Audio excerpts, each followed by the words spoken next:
సిగాచి యాజమాన్యానికి అధికారులు ఏజెంట్లుగా మారారని ఫైర్ అయ్యారు హరీష్ రావు. బాధితులను అధికారులు చీదరించుకోవడం దారుణమన్నారు. కేంద్రం ప్రకటించిన 2 లక్షలు ఇప్పించే సోయి రాష్ట్ర ప్రభుత్వానికి లేదా అని నిలదీశారు. హైకోర్టు మొట్టికాయలు వేసినా యాజమాన్యాన్ని ఎందుకు అరెస్ట్ చేయటం లేదని ప్రశ్నించారు. తక్షణమే కోటి పరిహారం చెల్లించకుంటే బీఆర్ఎస్ పక్షాన ఉద్యమిస్తామని హెచ్చరించారు. పరిహారం కోసం బాధితుల చెప్పులు అరిగేలా తిరుగుతున్నా పాలకుల మనసు కరగటం లేదని ధ్వజమెత్తారు.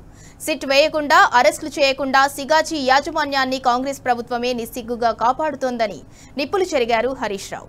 ఇక ఇదే అంశానికి సంబంధించి మరింత సమాచారం మా ప్రతినిధి లివిల్ రెడ్డి అందిస్తారు. లివిల్ Reddy, Sigachi chemical factory collapse అయిపోయి దాదాపు 4 నెలలుగా వస్తుంది. ఇప్పటికి కూడా వారి చనిపోయిన వారి కుటుంబాలకు ఎలాంటి నష్టపరిహారం చెల్లించలేదు. గొప్పగా అడావిడి చేసింది కాంగ్రెస్ ప్రభుత్వం. ముఖ్యమంత్రి వెళ్ళారు, మంత్రి వెళ్ళారు, అడావిడి చేసి వాళ్ళ చేతులు దులుపుకున్న పరిస్థితి కనిపిస్తున్న నేపథ్యంలో హైకోర్టును ఆశ్రయించారు. హైకోర్టు మొట్టికాయలు వేసినా ప్రభుత్వంలో చలనం లేకపోవడంతో ఇవాళ మాజీ మంత్రి ఎమ్మెల్యే హరీష్ రావు ముఖ్యమంత్రికి లేఖ రాశారు. ఇప్పటికైనా సిగాచి ఫార్మా బాధిత కుటుంబాలని పట్టించుకోవాలని చెప్పేసి కూడా ఈ సందర్భంగా ఎద్దేవా చేశారు. సిగాచి బాధితులకు ఇచ్చిన కోటి పరిహారం హామీ ఏమైందంటూ కూడా ఆగ్రహం వ్యక్తం చేశారు. ఇచ్చింది 26 లక్షలే, ప్రభుత్వం బాకీ పడింది 74 లక్షలు. ఇది ముఖ్యమంత్రి మాట తప్పడం కాదా అంటూ కూడా ఆగ్రహం వ్యక్తం చేస్తూ కార్మికులు రావాల్సిన పిఎఫ్, ఈఎస్ఐ, ఇన్సూరెన్స్ డబ్బులు కూడా ప్రభుత్వం ఇచ్చింటే నష్టపరిహారంలో చూపించడం ప్రభుత్వ దిగజారుడుతనానికి నిదర్శనం అంటూ కూడా మండిపడ్డారు. రాష్ట్ర కార్మిక శాఖ మంత్రిగా అరుగు డిస్టిక్గా బాధితులకు 40 నుండి 50 లక్షలు అందించామని ప్రకటించడం అత్యంత శోచనీయమంటూ కూడా ఆగ్రహం వ్యక్తం చేశారు.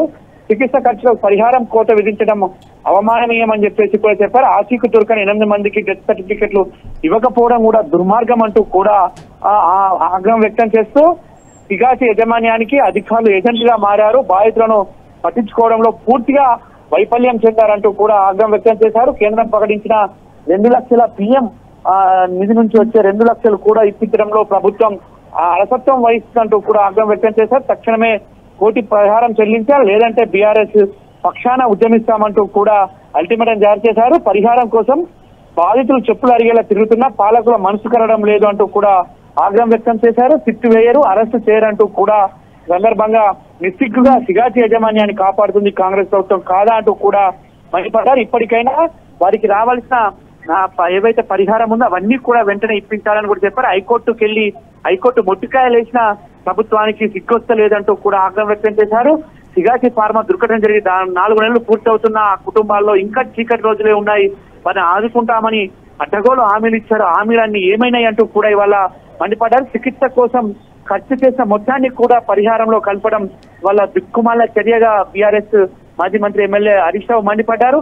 ఇప్పటికైనా వెంటనే వారికి రావాల్సిన పరిహారం చెల్లించాలి, లేదంటే బీఆర్ఎస్ పక్షాన వారికి అండగా ఉంటాం, వారికి మద్దతుగా మేము మీ పోరాడతాం అంటూ కూడా అల్టిమేటం జారీ చేశారు.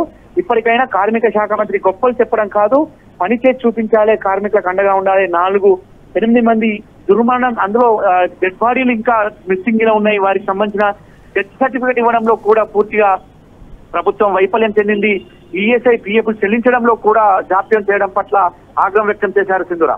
రైట్, థ్యాంక్ యూ లివిల్ రెడ్డి.